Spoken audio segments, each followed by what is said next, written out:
तो अब तक वेक्टर्स मतलब फर्स्ट मॉड्यूल फिजिक्स का पूरा हो चुका है, जिसके दो पार्ट थे, एक था वेक्टर्स और एक था मैकेनिक्स, इंट्रोडक्शन टू मैकेनिक्स। तो वैसे तो मैं रिवाइज करा दूंगा, हर वीक रेमेडियल क्लास होती है और अलग से क्लास भी ले लेंगे, बट रिकॉर्डिंग सारी अवेलेबल है यूईएम जयपुर के चैनल पे। तो एक एक करके वो लेक्चर सुनने शुरू करो, और कोई भी दिक्कत आती है तो वो तुम मेरे को बताओ पर्सनल मैसेज में या जहाँ भी, वो एक एक करके सारी डाउट क्लियर करो, ठीक है ना? Yes sir. जो भी न्यू स्टूडेंट हैं सबके लिए कह रहा हूँ मैं। तो एक एक करके अपने डाउट खुद से क्लियर करने स्टार्ट करोगे तो धीरे धीरे हो जाएगा। और जो नॉर्मल क्लास चल रही है उसमें तो मॉड्यूल 2 स्टार्ट हो चुका है, बहुत ज़्यादा कवर हुआ नहीं है, तो वो तो तुम्हें समझ आ जाएगा। वैसे भी वो थोड़ा सा 11th क्लास से रिलेटेड है, तो वो ईजिली समझ लोगे तुम। मॉड्यूल फर्स्ट भी काफ़ी कुछ 11th क्लास का है, ज़्यादा हाई फाई नहीं है। वेक्टर्स क्या होते हैं, जैसे डॉट प्रोडक्ट। तुम लोगों में से तीनों को हिंदी इंग्लिश दोनों आती है, या कोई ऐसा है जिसको इंग्लिश नहीं आती, या कोई ऐसा है जिसको हिंदी नहीं आती? नो सर, दोनों आती है। ठीक है। तो आज क्या रिवाइज करना है, वेक्टर्स कराऊं या मैकेनिक्स? सर मेरा वो ऑसिलेशंस में डाउट था। अच्छा, तुम्हारा ऑसिलेशंस ऑसिलेशंस लास्ट वीक ही कवर हुआ, वही ना? हाँ सर, वो जो वो जो तीन कंडीशंस थे, A is equal to omega, A is greater than, वो वाला। ओके ओके लास्ट क्लास मेरा नेट नहीं आ रहा था, इसलिए मैंने। ओके ओके, कोई नहीं कोई नहीं। अंकिता, वो मैं अगली क्लास में करा दूं, क्योंकि ये कुछ ना न्यू स्टूडेंट है, इनको आई थिंक वेक्टर और मैकेनिक्स बिल्कुल नहीं आता होगा। ओके सर, तो मैं लीव कर देती हूँ। हाँ हाँ हाँ, कोई दिक्कत नहीं है ना। ओके बेटा। तो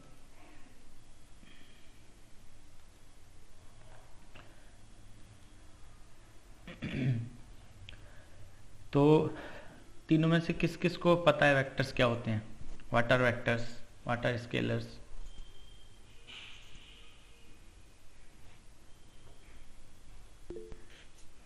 थोड़ा बहुत पता है, कितना पता है?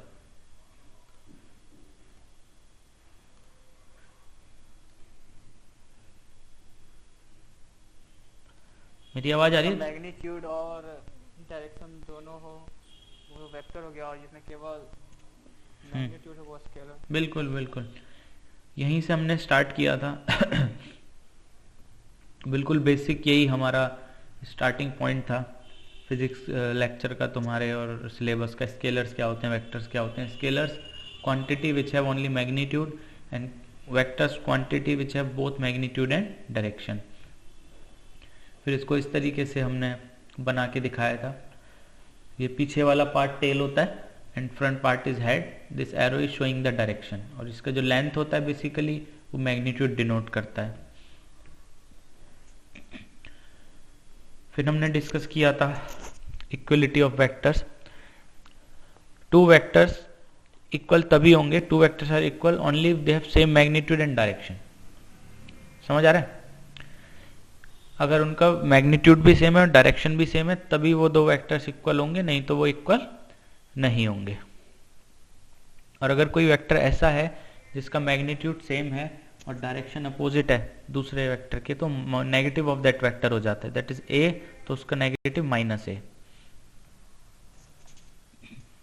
जैसे दो वेक्टर को कंपेयर करते हैं, देखो फर्स्ट वेक्टर देखो, इन दोनों का डायरेक्शन सेम है लेकिन मैग्नीट्यूड सेम नहीं है, तो ये अनइक्वल वेक्टर है। सेकंड केस में देखो, डायरेक्शन सेम नहीं है, मैग्नीट्यूड सेम है, तो ये भी इक्वल नहीं है। थर्ड केस में देखो, डायरेक्शन भी सेम है, मैग्नीट्यूड भी सेम है, तो ये हो गए हमारे equal vectors, a vector equal to b vector.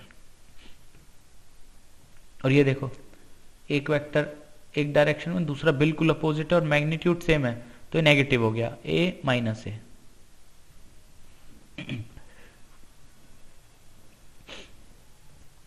अगर तुम्हें कोई वेक्टर गिवन है A one I cap, A two J cap, A three K cap, तो ए का मैग्नीट्यूड जो होगा उसको ऐसे लिखते हैं, मॉडुलस ऑफ ए, और ये होता है root a one square plus a two square plus a three square. ये सबको पता है या पहली बार देख रहे हो? नहीं सर पता है। पता है ना? हाँ ठीक है। तो बहुत ही बेसिक चीज़ है। तुम आई थिंक इसमें से काफ़ी कुछ तुमने 11th-12th में कवर किया हुआ है। वेक्टर्स बिल्कुल मतलब वेक्टर्स क्या पूरी फिजिक्स ही तुम्हारे सिलेबस में ऐसी है जो ऑलमोस्ट काफ़ी इजी है, मतलब ज़्यादा हाई फाई नहीं है, तुम कवर भी कर चुके हो काफ़ी, ठीक है ना? तो इतनी दिक्कत होगी नहीं। अगर तुम लेक्चर्स रिकॉर्डेड लेक्चर्स सुनना स्टार्ट करोगे तो थोड़ा जल्दी कवर अप कर पाओगे, बाकी बच्चों के साथ लेवल में आ जाओगे। Hello sir. हाँ बोलो, कौन? सर ज्ञानचंद। हाँ ज्ञानचंद बोलो। सर आपकी ये जो स्लाइड है ये सर लैपटॉप में विजिबल नहीं हो रही है।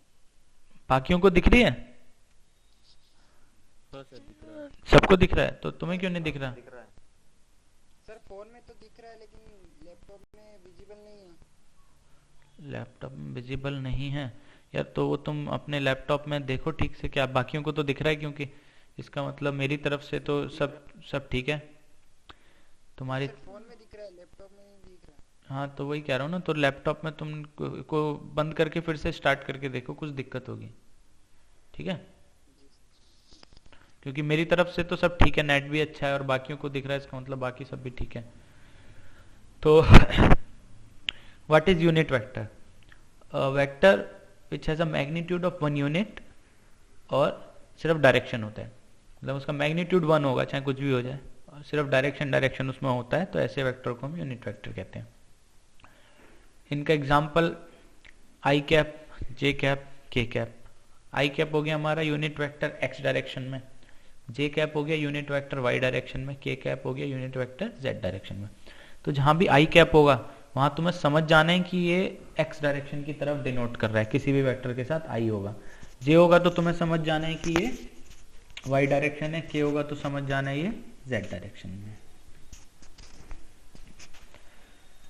इसके बाद हमने पढ़ा था dot product of two vectors क्या होता है।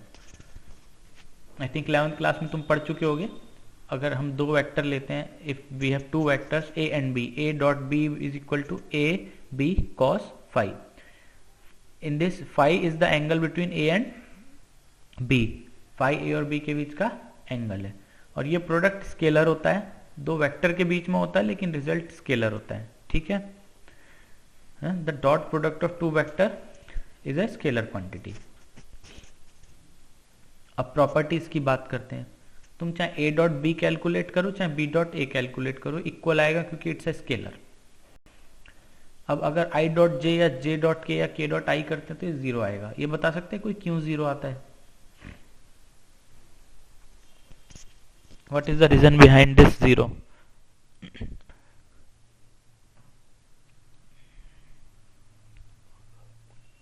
एंगल तो 90 डिग्री होता है। हाँ बिल्कुल सही, एंगल 90 डिग्री होता है। ऐसे देखो, मेरा हाथ दिख रहा है सबको? तो ये अगर एक्स वेक्टर है वाई वेक्टर है, परपेंडिकुलर होते हैं ना एक दूसरे के, तो इनके बीच का एंगल 90 डिग्री होता है। और cos 90 जीरो होता है, तो I dot J, J dot के डॉट आई जीरो होगा। इसी तरह अगर हम आई डॉट आई करेंगे तो कोई बता सकते हैं कितना आएगा? What will be i dot I?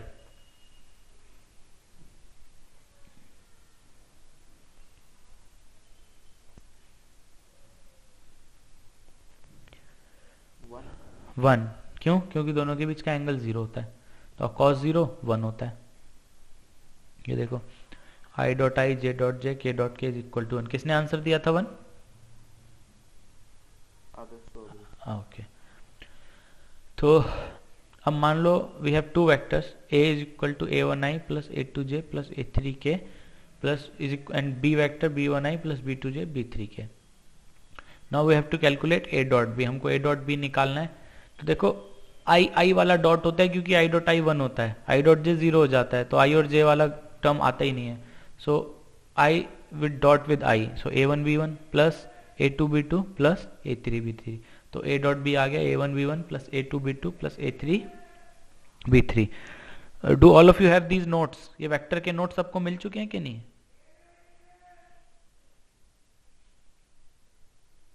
No sir. नहीं मिले किसको?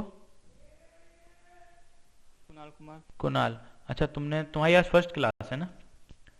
Yes sir. हाँ, इसलिए नहीं मिले होंगे। बाकी बच्चे से, बाकी में से आदर्श तुमको मिल गए?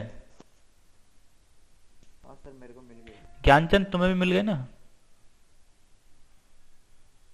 ज्ञान। हाँ सर मेरे हाँ तो तुम लोग शेयर कर देना सर, कुणाल को। मैं मतलब सर गूगल क्लासरूम में है तो नहीं। गूगल क्लासरूम एक ग्रुप में मिल जाएंगे तुम्हें, जो फिजिक्स का अलग से ग्रुप है ना उसमें मिल जाएंगे। गूगल क्लासरूम में भी मैंने डाले तो थे, तुम लोगों पे लिंक है मेरी क्लास का। गूगल क्लासरूम में बहुत ज़्यादा यूज़ करता नहीं हूँ, हाँ है। ठीक है। तो इनमें से किसी से बोल देना, they will send you book भी, the book which I am using and the this full PPT. जो ग्रुप तुमने ज्वाइन किया उसमें भी मिल जाएगा, ठीक है ना। सो अगर हमें a डॉट a निकालना है तो a1 dot with a1 a1 square, a2 dot with a2 a2 square, a3 dot with a3 a3 square. In the same way, if we calculate b dot b, so it will be b1 square plus b2 square plus b3 square. So next is cross product. अगर हमें दो vectors का cross product करना है a cross b, तो होगा a b sine phi n cap. देखो dot और क्रॉस प्रोडक्ट में सिर्फ इतना डिफरेंस है कि डॉट प्रोडक्ट स्केलर होता है तो वहाँ पे डायरेक्शन नहीं होता है n कैप। ये वेक्टर क्वांटिटी है तो यहाँ पे a b sine phi n cap, this n cap denotes the direction. और देखो प्रॉपर्टी क्या होती है, a cross b is equal to minus b cross a, ये वेक्टर क्वांटिटी है। तो a जैसे a dot b is equal to b dot a होता था, यहाँ पे वो नहीं होगा, यहाँ पे नेगेटिव साइन आ जाता है डायरेक्शन की वजह से। If a cross b is above then b cross a is below. अब I cross I, J cross J and K cross K is 0. K क्यों आया है 0? Can anyone tell me?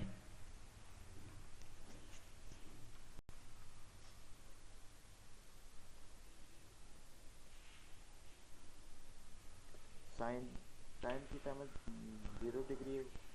बिल्कुल सही, साइन थीटा में 0 पुट करेंगे sign 0 0 हो जाता है। In the same way if you calculate I cross J, सो ये देखो K क्यों आ रहा है, देखो जब तुम यहाँ I कैप और J कैप करोगे तो मैग्नीट्यूड 1 हो जाएगा। एंड हमें निकालना है I क्रॉस J। तो मेरे हाथ देखो, ये I है, ये J है, ये I है J। तो I को अगर हम J की तरफ रोटेट कर रहे हैं तो अंगूठे की ऊपर की तरफ आ रहा है, जो कि Z एक्सिस है। Z axis means K cap. So I cross J K cap होता है, J क्रॉस A I होता है और K क्रॉस A J होता है। अगर तुम इसको उल्टा कर दो तो J cross A minus K हो जाएगा, K cross J minus I हो जाएगा और I cross K minus J हो जाएगा। If we want to calculate the cross product between two vectors A cross B, then we have to use the determinant method। ये determinant method हम use करते हैं। A cross B को हम इस तरीके से लिख सकते हैं, फर्स्ट रो तो IJ हो जाती है और second A1 A2 A3, third B1 B2 B3। और इसको सॉल्व करने का तरीका तो हमें पता ही होगा, जब फर्स्ट कैलकुलेट करते हैं तो फर्स्ट हाइड कर देते हैं, तो ये हो जाएगा A2 B3 minus A3 B2 I cap, इसी तरह सेकंड, इसी तरह third. If A cross B is equal to 0, अगर A क्रॉस B 0 होता है तो इसका मतलब ये नहीं है कि A और B दोनों 0 हैं, मीन्स कि वो नल वेक्टर्स हैं। अगर A और B पैरेलल भी होते हैं तो भी A क्रॉस B 0 आएगा, क्योंकि थीटा 0 हो जाएगा। इसी तरह अगर A डॉट B 0 होगा तो इसका मतलब A और B परपेंडिकुलर है। इसका मतलब ये नहीं है A और B 0 है, A और B 0 हो भी सकते हैं लेकिन ऐसा जरूरी नहीं है। पर अगर दोनों का डॉट प्रोडक्ट 0 है तो परपेंडिकुलर होते हैं और क्रॉस प्रोडक्ट 0 है तो पैरेलल होते हैं। सो ये सब क्लियर है अभी तक जो बताया, what is vectors, cross product, dot product. Yes sir. किसी को कोई डाउट तो बताओ। नहीं सर, कोई डाउट नहीं है। चारों को, रितम, आदर्श, कुणाल और Gyanchand. Yes sir, no doubt. Okay तो एक दो क्वेश्चन देख लेते हैं। एक क्वेश्चन तुम्हें गिवन है, find the angle between A and b. दो वेक्टर्स तुम्हें गिवन है और उनके बीच का एंगल तुम्हें कैलकुलेट करना है। So first we will use the dot product, A dot B is equal to A B cos phi. So ये a यानी a का मैग्नीट्यूड, b यानी b का मैग्नीट्यूड और a डॉट b हम निकाल। So first we calculate the magnitude of a means a1 square plus a2 square plus a3 square, ये आ गया 3, 4 4 8 1 9, 9 का root 3। Same way b 6 square plus 3 square plus 2 square, 36 plus 9 plus 4, root आ गया 7। Now we will calculate a dot b।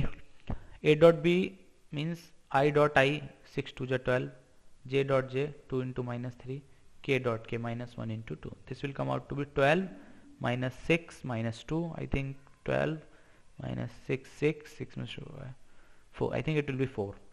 So now what you have to do is just put all these values above and calculate the phi. All of you have pen and paper?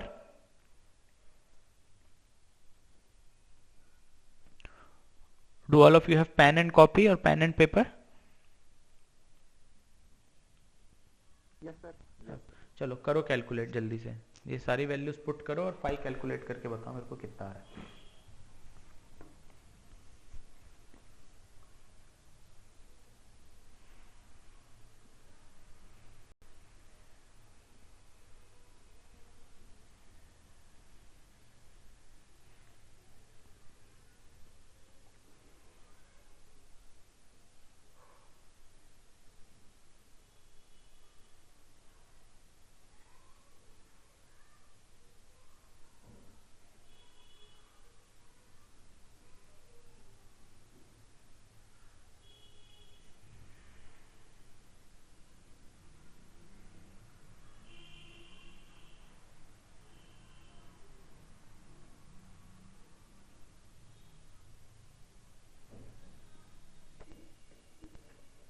आया किसी का?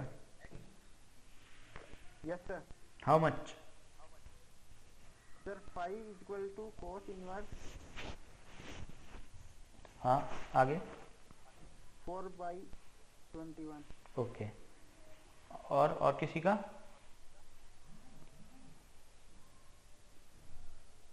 Other student?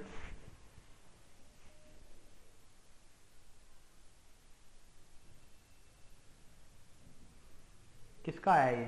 Kunal तुम्हारा? नहीं सर, Gyan Singh. Gyanchand. Okay. Other students? Kunal, Adarsh और Ritam, are you able to calculate it?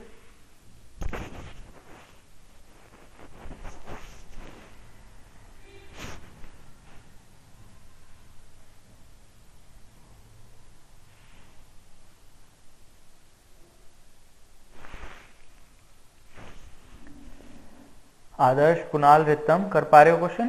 Sir 50 50 degree. अच्छा तुमने exact degree में कैलकुलेट कर दिया. वैसे कॉस इनवर्स की फॉर्म में कितना आ रहा है?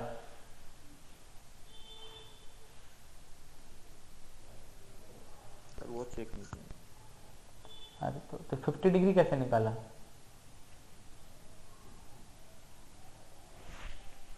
कुणाल? नो सर अभी तक नहीं कर पा रहे हो? जस्ट पुट द वैल्यूज, कुछ भी नहीं करना. देखो ये देखो ये एक्सप्रेशन देख रहे हो, ये वाला दिस एक्सप्रेशन देखो जहां मेरा लाल एरो है, दिख रहा है एक्सप्रेशन? यस सर दिख रहा है ना. तो इसमें a डॉट बी पुट करो. a डॉट बी ये हो गया 4 आएगा. a की वैल्यू ये रही 3, b की वैल्यू 7, तो cos पाई हो जाएगा a dot b upon a b. तो a डॉट बी 4 है, a 3 है, b 7 है, तो cos पाई हो जाएगा 4/21, यानी 5 इक्वल टू cos इनवर्स 4/21. एकदम ठीक है ज्ञानचंद का आंसर.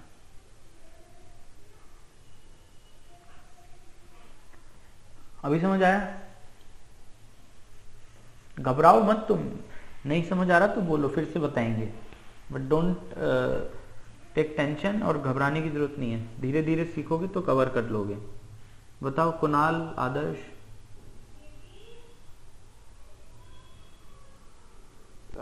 आ गया ना? ओके. बाकियों का भी आ जाएगा. कुछ नहीं करना, just put the values, you will get. Okay. एक और क्वेश्चन देखते हैं. Find the projection of vector a on b. देखो ये काफी जरूरी क्वेश्चन है. प्रोजेक्शन पे एक क्वेश्चन आता ही है टेस्ट में, पेपर में. ए का प्रोजेक्शन बी पे निकालना है. तो एक बिल्कुल ध्यान से देख लो कैसे प्रोजेक्शन निकालते हैं. So what we do is, मान लो ए का प्रोजेक्शन बी पे निकालना है, तो first we will calculate the unit vector of b. हम बी का यूनिट वेक्टर निकालेंगे, मींस बी वेक्टर को उसके मैग्नीट्यूड से डिवाइड कर देंगे. बी वेक्टर है 4i माइनस 4j प्लस 7 के. इसका मैग्नीट्यूड हो गया √4² प्लस -4² प्लस 7², तो हो गया हमारा √9. रूट से बाहर आके 9, तो हमारा b cap, b small b cap means unit vector of b. अब ए का प्रोजेक्शन बी पे निकालने का मतलब होता है ए का डॉट प्रोडक्ट बी के यूनिट वेक्टर से, समझ रहे हो? Projection of a on b means dot product of a with unit vector of b. और देखो यहां पे यही हमने किया हुआ है, ए vector dot B.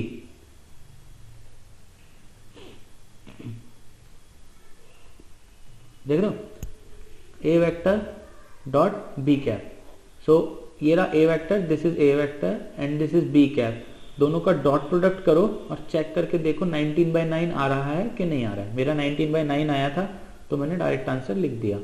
Just use this a and this b cap and do the dot product I with I, J with J, K with K and calculate and tell me. A dot B करो, A dot B cap करो, I को I के साथ, J को J के साथ, K को K के साथ, और मेरे को बताओ 19/9 आ रहा है कि नहीं है। करो चलो। बस सर यही आएगा। किसका आया ये? सर ज्ञानचंद। ज्ञानचंद का। बाकियों को करने देते हैं। कुणाल, आदर्श तुम भी ट्राई करो। रितम सर सेम है। आ रहा है तुम्हारा भी? ठीक है। कुणाल तुम्हारा?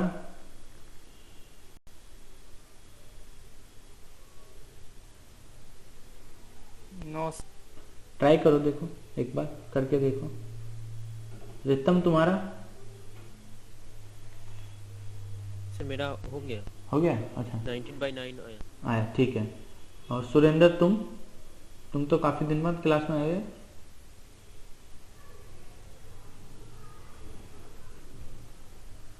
हाँ सर। ओके, रेगुलर आया करो यार, धीरे धीरे समझ आने लगेगा तुमको, है ना? घबराओ मत।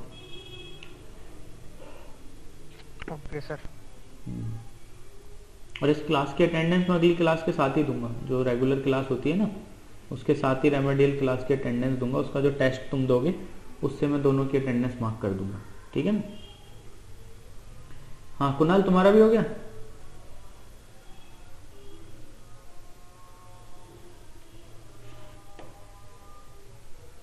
ना हो या दिक्कत आए तो बाद में मेरे से अलग से भी पूछ सकते हो, ठीक है ना? तो 2 क्वेश्चन हमने देखे। अब एक और क्वेश्चन देखते हैं। Determine a unit vector perpendicular to the plane of a on b. अब हमें एक वेक्टर निकालना है जो ए और बी प्लेन के परपेंडिकुलर है, ठीक है, यूनिट वेक्टर। तो देखो उसके 2 तरीके होते हैं। एक तरीका तो सिंपल है, ए क्रॉस सी कर दो। If you do a cross C, तो जो भी, जैसे ये ए है और ये बी है, अगर हम इसको ए क्रॉस बी करेंगे तो वेक्टर या तो ऊपर आएगा या नीचे आएगा, मतलब आएगा परपेंडिकुलरली। तो एक तरीका तो ये होता है। दूसरा तरीका होता है डॉट प्रोडक्ट से निकालने का। ये अभी देखो कैसे करेंगे डॉट प्रोडक्ट से। अभी हम डॉट प्रोडक्ट से कर रहे हैं, पर इसके बाद ज्यादातर क्रॉस प्रोडक्ट से किया जाएगा। Let take a vector c. हमने कोई वेक्टर सी ले लिया, C1i cap plus C2j cap plus C3k cap, जो ए और बी के प्लेन के परपेंडिकुलर है। तो एक चीज तो फिक्स है, अगर वो ए और बी के प्लेन के परपेंडिकुलर है तो अलग से ए के भी परपेंडिकुलर होगा और अलग से बी के भी परपेंडिकुलर होगा। इसका मतलब सी ए के भी परपेंडिकुलर है, सी बी के भी परपेंडिकुलर है। क्या मतलब हुआ इसका? कि सी डॉट ए भी 0 होगा और सी डॉट बी भी 0 होगा। या स्टार्ट की स्लाइड्स में मैंने बताया था कि जब परपेंडिकुलर होते हैं 2 वेक्टर तो उनका डॉट प्रोडक्ट 0 होता है। तो हमने सी डॉट ए निकाला, ये रहा ए, आई के साथ आई 2c1, जे के साथ जे माइनस 6c2, के के साथ के माइनस 3c3, और ये आएगा 0।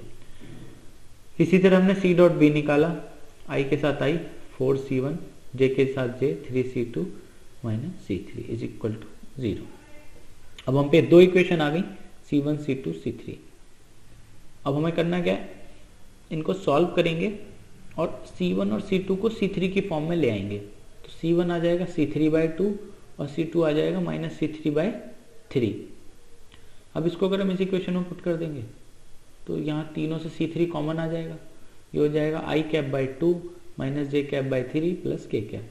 तो एक वेक्टर आ गया जो इस प्लेन के परपेंडिकुलर है।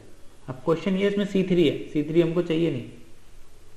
c3 हटाने के लिए क्या करेंगे, देखो हमको यूनिट वेक्टर निकालना था स्लीप में। तो इस वेक्टर को इसके मैग्नीट्यूड से डिवाइड करेंगे तो C3 ऊपर नीचे दोनों में आएगा, तो C3 कैंसिल हो जाएगा। ये समझ आ रहा है सबको? Can you repeat? हाँ, सी यहाँ पे देखो C3 आ रहा है ना, तो हमको चाहिए यूनिट वेक्टर।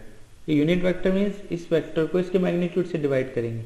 जब इसको इसके मैग्नीट्यूड से डिवाइड करोगे, रूट के अंदर आएगा C3/2 का स्क्वायर प्लस -C3/3 का स्क्वायर प्लस C3 का स्क्वायर। तो रूट के बाहर C3 आएगा, तो C3 ऊपर और नीचे कट जाएगा, मैं ये कह रहा हूँ। तो जो वेक्टर आएगा उसमें C3 होगा नहीं, तो ये C3 को हटाने की हमें जरूरत ही नहीं है, ये बोल रहा था मैं। अब समझ आया? Yes sir. सो करके तुम मतलब हर क्वेश्चन में मैंने एक एक दो दो स्टेप तुम्हारे लिए छोड़े हुए हैं, तुम जब क्लास के बाद ट्राई करोगे तो कर सकते हो। और फिर भी कोई दिक्कत आती है तो तुम पुराने स्टूडेंट से भी पूछ सकते हो, मेरे को पर्सनल मैसेज कर सकते हो, पर कर लोगे, घबराने की जरूरत नहीं है, ठीक है? ये मैं सबसे कह रहा हूँ। कोई भी नया स्टूडेंट अगर उसको लग रहा है कि बहुत सिलेबस छूट गया है, मैं कवर नहीं कर पाऊंगा, क्या होगा, तो सारा कवर कर लोगे धीरे धीरे। और मार्क्स की टेंशन मत लेना, मार्क्स तुम्हारे आ जाएंगे, ठीक है?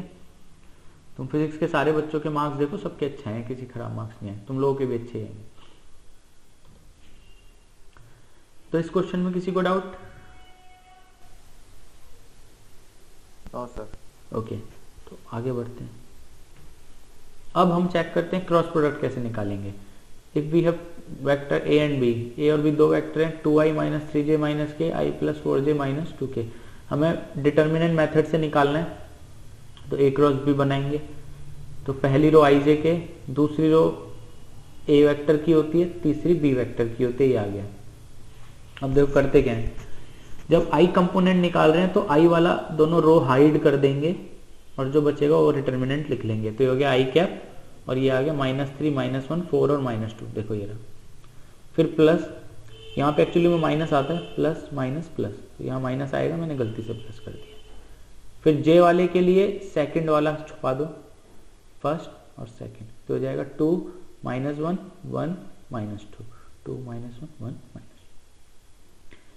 इसी तरह k के लिए लास्ट वाला छुपा दो, तो हो जाएगा 2 - 3 1 4। अब ये तीन कंपोनेंट आ गए, डिटर्मिनेंट सॉल्व करना तो सबको आता होगा, this into this minus this into this, तो हो जाएगा -3 इंटू -2 6 माइनस -4 10 हो जाएगा, 10i क्या। इसको जल्दी से सॉल्व करके देखो, ये आ रहा है 10i + 3j + 11 के, this into this minus this into this करके देखो, तीनों कंपोनेंट ठीक है i j के। i वाला तो मैंने चेक कर ही लिया, j और k वाला चेक कर लो एक बार, ठीक आ रहा है कि नहीं।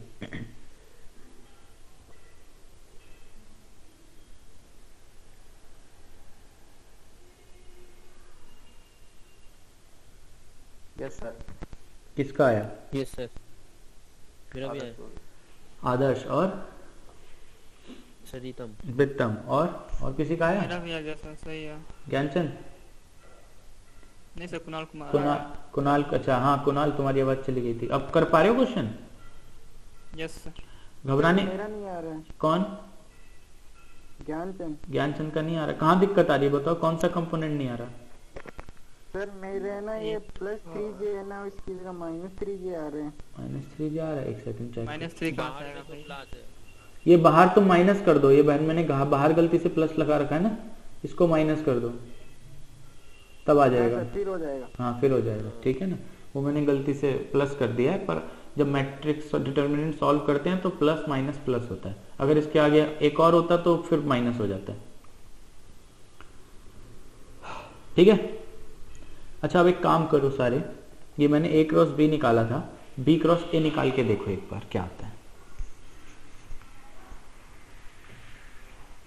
सेम तरीके से जस्ट b क्रॉस a करोगे तो ये वाला ऊपर चला जाएगा, वो वाला नीचे आ जाएगा। एक बार निकाल के देखो और मुझे बताओ जल्दी से क्या है।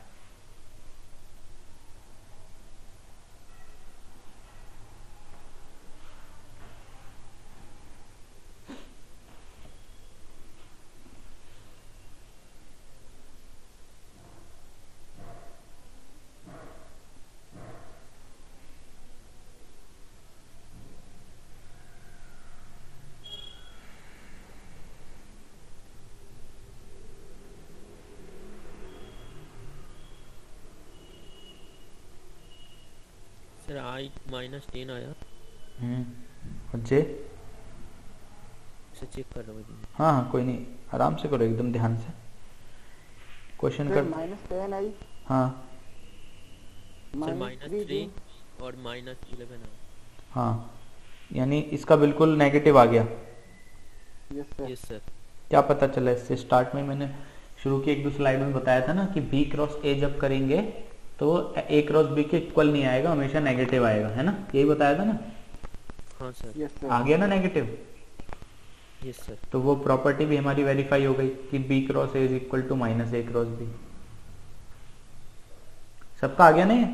देखो ये रहा, -10 आई, -3 जे, -11 के ये आएगा। सो यहाँ तक किसी को कोई दिक्कत कि वेक्टर्स क्या होते हैं, स्केलर क्या होते हैं, डॉट प्रोडक्ट क्या होता है, क्रॉस प्रोडक्ट क्या होता है, कैसे कैलकुलेट करते हैं, और एंगल कैसे निकाल सकते हैं, परपेंडिकुलर वेक्टर कैसे निकाल सकते हैं, इस पॉइंट तक किसी को कोई भी दिक्कत है तो बताओ। ये बिल्कुल बेसिक था जो तुमने 11th-12th में किया हुआ है। इसके आगे जो थोड़ा सा वेक्टर्स है वो तुमने 11th-12th में नहीं किया हुआ है, थोड़ा सा अलग है, टफ नहीं है इजी, बट इसी का यूज करके है। तो यहाँ तक में किसी को कोई दिक्कत है तो एकदम डाउट पूछ लो, घबराओ मत, कैसा भी डाउट हो, ये मत सोचो क्वेश्चन खराब हो सकता है। जो भी डाउट है एक बार मन में आराम से सोच के क्लियर कर लो, फिर मैं अगला टॉपिक उठाता हूँ।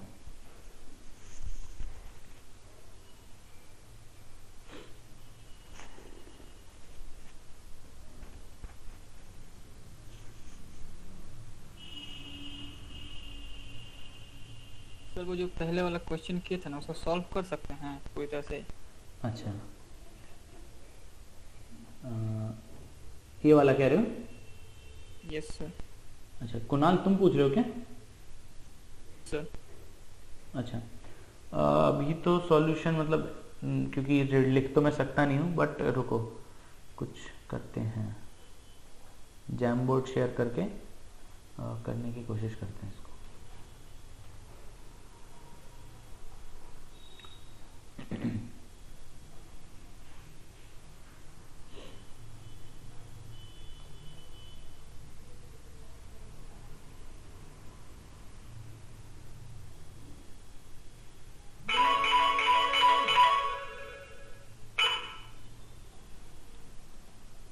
अभी तुम्हें शेयर में क्या दिख रहा है, शेयरिंग स्क्रीन में? वही क्वेश्चन सर। क्वेश्चन ही दिख रहा है? Okay yes sir. Just a minute. Sir मैंने किया वो शो करूँ क्या? कोई नहीं, करके दिखा देते, कोई नहीं, 1 मिनट रुक जाओ बस। अब ये व्हाइट बोर्ड सा दिख रहा है? Yes sir. ओके, तो देखो ए डॉट बी कितना आ रहा था हमारा, कोई बताएगा? 21। ए वेक्टर कितना आ रहा था पहले बताओ? ए का मैग्नीट्यूड बताओ कोई? 3 था? Yes sir. 3, ये हो गया, थोड़ी राइटिंग खराब है तो समझ जाना। फिर बी का मैग्नीट्यूड कितना आ रहा था? 7। ठीक है, उसके बाद हमने निकाला ए डॉट बी, इससे राइटिंग अच्छी आती भी नहीं है। ए डॉट बी कितना आ रहा था सर? 4 आ रहा था। ठीक है, और देखो फॉर्मूला क्या था, a dot B is equal to A B cos phi. ठीक है कुणाल, ये यहां तक समझ, जो भी लिखा यहां तक सब क्लियर है? Yes sir. देखो अब जस्ट इसमें वैल्यू पुट करनी है। ए डॉट बी कितना है? 4, तो लेफ्ट हैंड साइड में आ गया 4, राइट हैंड साइड में ए हो गया 3, और फिर बी हो गया 7, तो 7 इंटू 3 हो गया 21। ठीक है, और यहाँ आ गया cos फाई। ये समझ आया? सर कॉस, यहाँ से कॉस फाई हो जाएगा 4/21, यानी phi is equal to cos inverse 4/21, ये बताया था। अब समझ आया? Yes sir.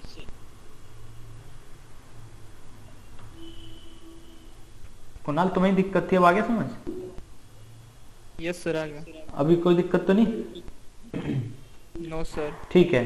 अब और किसी को यहाँ तक में कोई दिक्कत है तो बता दो, मतलब यहाँ तक जो भी मैंने अभी तुम्हें बताया है आज की क्लास में, इस पूरे वेक्टर में, मतलब जितना अभी तक हुआ है डॉट प्रोडक्ट, ये बेसिक था। कोई दिक्कत है तो बता दो। कुणाल अब बाकी सब क्लियर है ना? Yes sir. Okay. Ritam, yes sir. Gyanchand, yes sir, कोई दिक्कत नहीं है। ठीक है। आदर्श तुम्हें भी नहीं है? नहीं सर, कोई दिक्कत ठीक है। तो देखो अगला टॉपिक जो है, फिर से एक बार पीपीटी शेयर करता हूँ।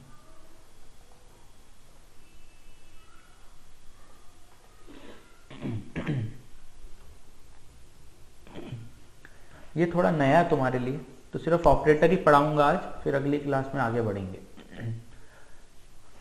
ये एक नया ऑपरेटर है जिसको डेल ऑपरेटर कहते हैं। इस तरीके से इसका साइन बनाते हैं, इसको नेबुला साइन होता है।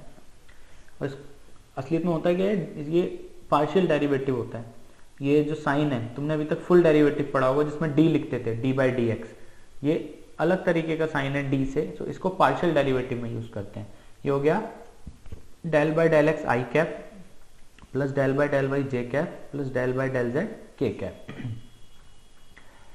इस वेक्टर, ये एक वेक्टर है, this operator is a vector. ये सारी वेक्टर की प्रॉपर्टी फॉलो करता है और इसका बेसिक यूज सिर्फ 3 क्वांटिटी को डिफाइन करने में है। पहला ग्रेडियंट, दूसरा डाइवर्जेंस, तीसरा कर्ल। ग्रेडियंट, डाइवर्जेंस, कर्ल, ये तीनों क्या होते हैं, और उसके बाद 3 थ्योरम है। बस ये 6 टॉपिक हैं इसके बाद वेक्टर्स में, पर उन सब में ये ऑपरेटर का यूज है बहुत अच्छे से। तो ये ऑपरेटर एकदम दिमाग में डाल लो।